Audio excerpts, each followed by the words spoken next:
एक समय की बात है। ब्रजभूमि के समीप एक छोटा सा गांव था। उस गांव का नाम था धामपुर। उस गांव में माधव अपनी पत्नी पार्वती के साथ रहता था। माधव बहुत ही गरीब था। उसके पास एक टूटी फूटी झोपड़ी थी जिसमें वो रहता था। वो भगवान श्री कृष्ण का परम भक्त था। वो गरीब था लेकिन उसकी भक्ति अपार थी।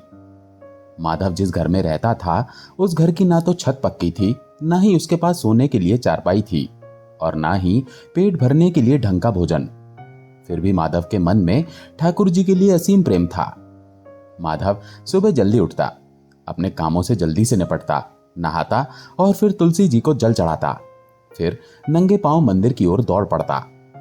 यह मंदिर गांव का छोटा सा प्राचीन मंदिर था जहां श्री कृष्ण के काले पत्थर की मूर्ति विराजमान थी, जिसे लोग लड्डू गोपाल कहकर पुकारते थे।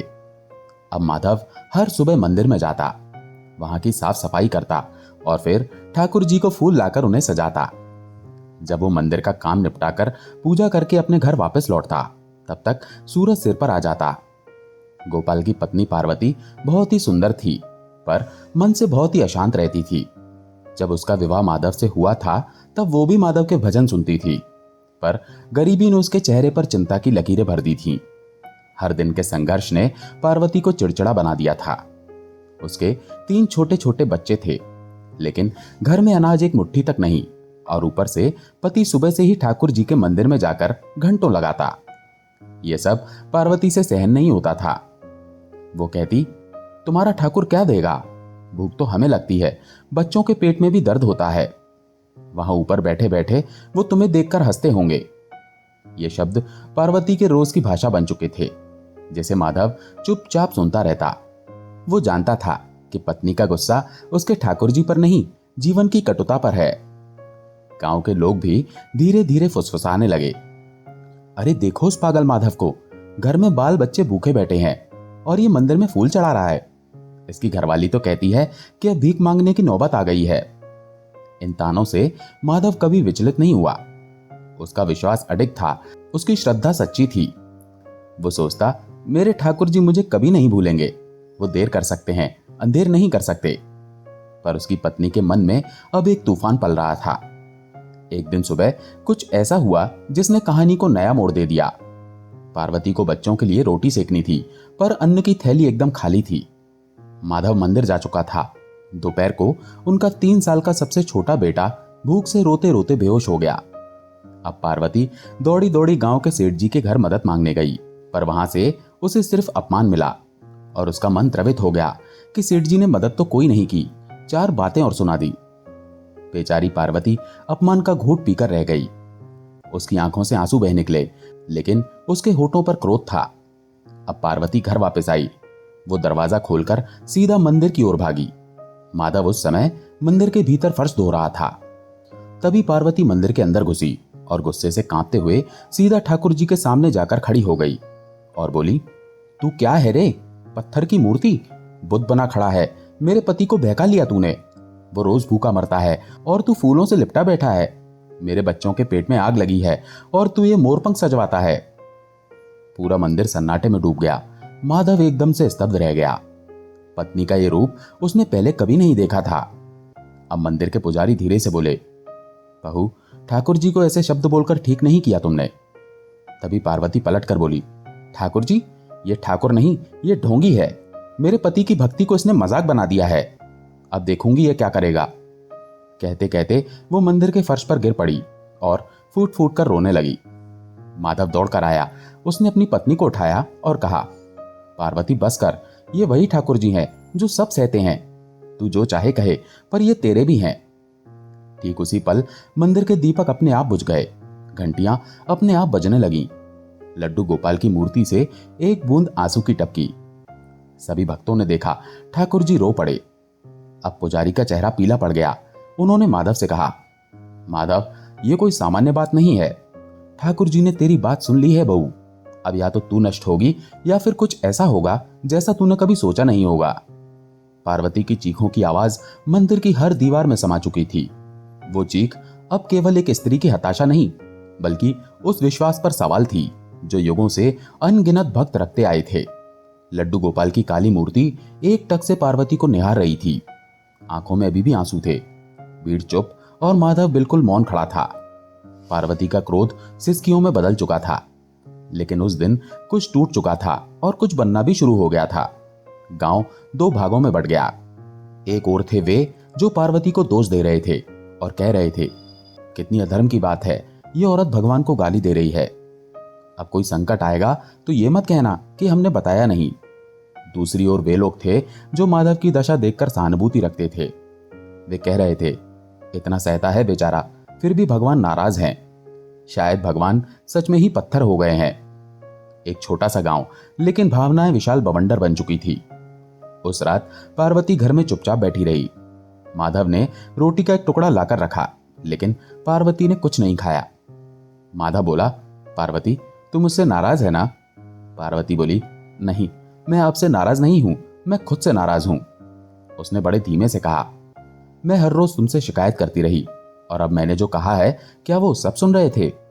तब माधव हंसकर बोला, वो सब सुनते हैं पार्वती, पर जवाब तब देते हैं जब हम सब्र हार जाते हैं।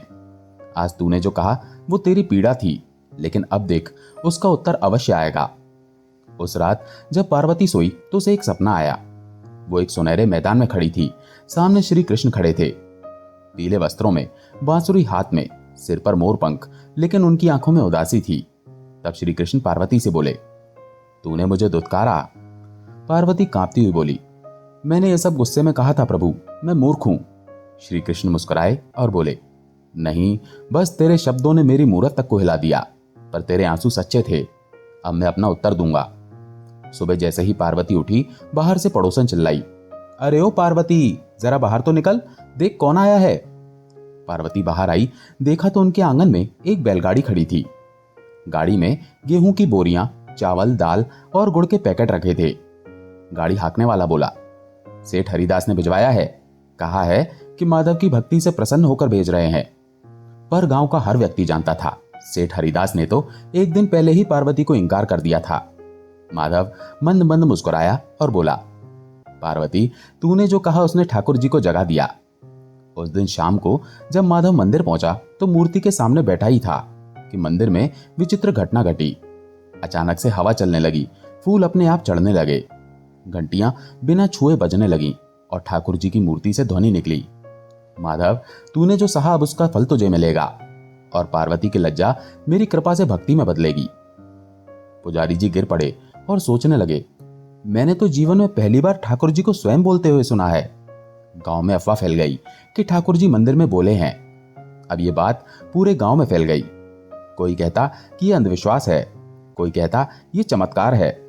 जब माधव घर आया और उसने ये सब बातें अपनी पत्नी पार्वती को बताई तो पार्वती की आंखों से आंसू बहने लगे।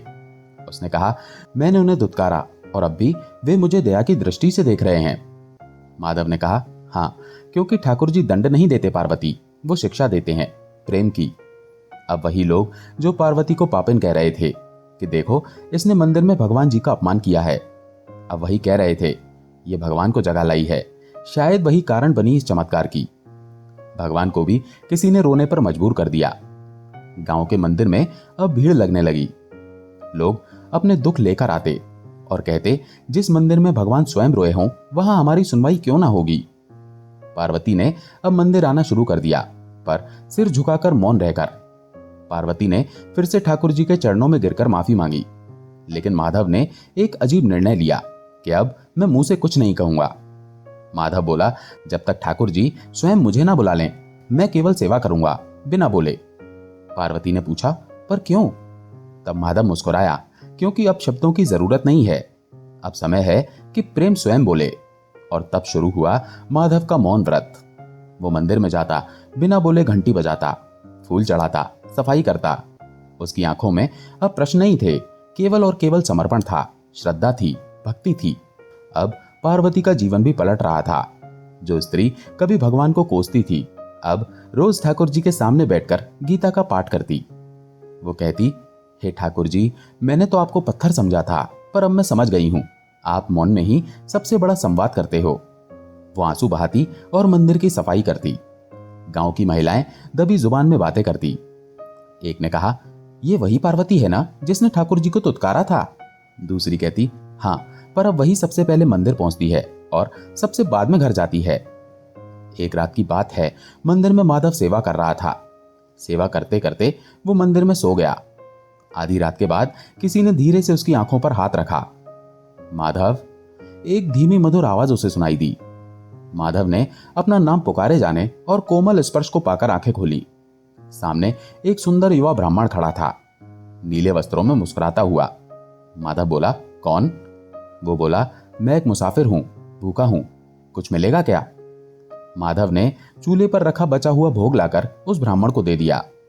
उस ब्राह्मण ने भोग खाया और बोला, आज तुमने जो दिया है वो प्रसाद है, कल से तुम्हें वो मिलेगा जो किसी को नहीं मिला। और इतना कहकर वो अंतर ध्यान हो गया। सुबह पुजारी मंदिर में पहुंचा तो उसने जो देखा उसकी आंखें फटी की फटी रह गईं। ठाकुर जी की मूर्ति मुस्कुरा रही थी। वो स्थिर मूर्ति जिसकी आंखें अब तक पत्थर थीं, उसमें अब जीवन चमक रहा था। अब फिर से गांव में खबर फैल गई कि भगवान मुस्कुरा रहे हैं, ठाकुर जी प्रसन्न हैं। गांव के लोग दौड़े दौड़े मंदिर आने लगे, क्योंकि ऐसी बातें बहुत जल्दी से फैलती हैं। पार्वती वहीं बैठी थी, उसकी आंखों से आंसू बह रहे थे कि मैंने जिसको दुत्कारा वो अब भी मुझे देखकर मुस्कुरा रहे हैं। उस दिन दोपहर को एक बैलगाड़ी आई, उसमें थे अन्न के बोरे, नए वस्त्र और एक लिफाफा। लिफाफे में एक पत्र था। उस पत्र में लिखा था, इस गांव का पुण्य जाग चुका है, ये सब ठाकुर जी की कृपा से भेजा जा रहा है। हर महीने ये मिलेगा जब तक माधव सेवा करता रहेगा। भेजने वाले का कोई नाम नहीं था। ये सब देखकर गांव के लोग चकित हो गए। ये किसने भेजा है, कहां से भेजा है?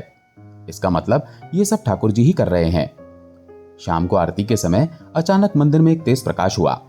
एक स्वर्ण दीपक मूर्ति के सामने प्रकट हुआ। बिना किसी के जलाए दीपक की लौ बिना तेल के जल रही थी। पुजारी जी ने कांपते हुए कहा, यह तो चमत्कार है। अब ठाकुर जी का मंदिर तीर्थ बन गया है।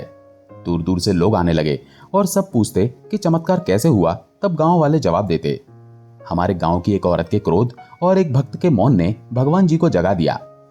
ठाकुर जी ने धन तो दिया, मंदिर भी चमक गया, पर पार्वती को अब भी लगता कि मैं अपराधी हूं।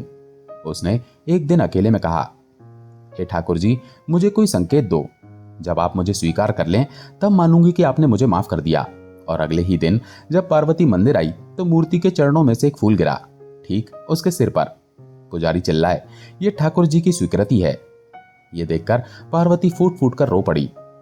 अब मैं मर भी जाऊं तो चैन से मरूं, आपने मुझे स्वीकार कर लिया। उसी रात पार्वती को फिर से एक सपना आया। वही सपना श्री कृष्ण प्रकट हुए और बोले, अब समय है कि तू लोगों को बताए कि मैंने कैसे तेरे क्रोध को भक्ति में बदला। तू कथा सुनाना शुरू कर ताकि औरों के भीतर भी भक्ति जाग सके। पार्वती ने सुबह उठकर सबसे पहले कथा सुनाई। मैंने भगवान को गाली दी थी और उन्होंने मुझे गले लगाया। ठीक उसी दिन माधव मंदिर में पूजा करते करते भाव विभोर हो गया। उसके मुंह से बरसों बाद पहली बार आवाज निकली, हे कृष्ण। पुजारी ने देखा कि माधव का मुंह खुल चुका है और उसके मुख से स्वर लहरियां निकल रही हैं। मौन प्रेम अब भजन बन चुका था। गांव का वो मंदिर अब चमत्कारों का केंद्र बन चुका था, जहां कभी भगवान को दुत्कारा गया था। अब वहां रात्रि में भजन होते, दिन में अन्न क्षेत्र चलता और फूलों की वर्षा होती। पार्वती और माधव दोनों मंदिर के कोने में बैठकर बस ठाकुर जी की सेवा करते। लोग कहते, यहां अब ठाकुर जी रहते हैं। वो मूर्ति नहीं, स्वयं श्री कृष्ण है। लेकिन एक दिन गांव के एक पढ़े लिखे युवक ने आकर कह दिया, मूर्ति में भगवान प्रकट होना केवल मन का भ्रम है। भगवान कहां मूर्तियों में प्रकट होते हैं?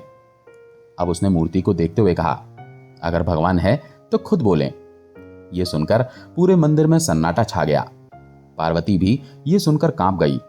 माधव आगे आया और बोला, ठाकुर जी, अब मुझसे सहा नहीं जाता, आप स्वयं बोलिए। रात के तीसरे पहर मंदिर में घंटी अपने आप बजने लगी, फूलों की वर्षा होने लगी। मूर्ति के भीतर से दिव्य प्रकाश निकला। एक तेज रूप में वो प्रकट हुए। नीले वस्त्र, मोर मुकुट, पीतांबर, हाथ में बांसुरी। पूरे गांव में एक साथ शंख बजने लगे, बिना किसी के हाथ लगाए। गांव के लोगों ने आंखों से देखा कि भगवान प्रकट हो चुके हैं। ठाकुर जी बोले, जहां भक्त भाव देता है वहीं मैं प्रकट होता हूं। पत्थर नहीं हूं, प्रेम में रहता हूं। वो पढ़ा लिखा युवक जो सवाल कर रहा था बेहोश होकर गिर पड़ा। होश आया तो बस रोता रहा और बोला, हे भगवान, मुझे क्षमा कर दीजिए। ठाकुर जी बोले, अब इस गांव को मेरा धाम बनाओ। यहाँ से कोई भूखा ना जाए और ये मंदिर अब केवल ईंटों का नहीं बल्कि भक्ति का स्तंभ होगा। पार्वती और माधव ने कहा, प्रभु हमें क्या करना होगा? श्री कृष्ण मुस्कुराए और बोले, अब तुम दोनों मेरी कथा कहो, कथा जिसमें मुझे गालियां दी गईं और मैंने फिर से उसे अपनाया जो मुझे गाली दे रहा था। अब हर मंगलवार को गांव में ठाकुर जी की लीला होती।